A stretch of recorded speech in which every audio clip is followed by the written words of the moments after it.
சென்னை ஈஞ்சம்பாக்கத்தில் 4ஆம் வகுப்பு பள்ளி சிறுமிக்கு பாலியல் தொந்தரவு கொடுத்த ஆசிரியர் கைது செய்யப்பட்டார். சென்னை கிழக்கு கடற்கரை சாலையில் உள்ள ஈஞ்சம்பாக்கம் பெத்தேல் நகர் பகுதியைச் சேர்ந்தவர் வடிவேல்.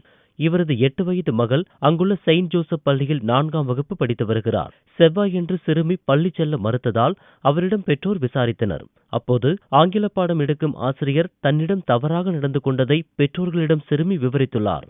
இதனால் ஆத்திரமடைந்த பெற்றோர் பள்ளிக்கு சென்று ஆங்கில ஆசிரியர் சாமி என்பவரிடம் வாக்குவாதத்தில் ஈடுபட்டதோடு ஆசிரியரை தாக்கியுள்ளனர்.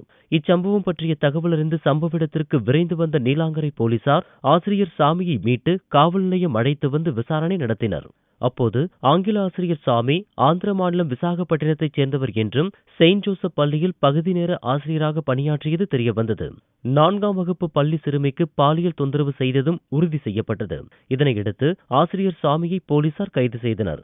அத்துடன் அவர் மீது குழந்தைகள் பாதுகாப்பு சட்டம் உள்ளிட்ட 3 பிரிவுகளின் கீழ் வழக்கு பதிவு செய்து விசாரணை நடத்தி வருகின்றனர்.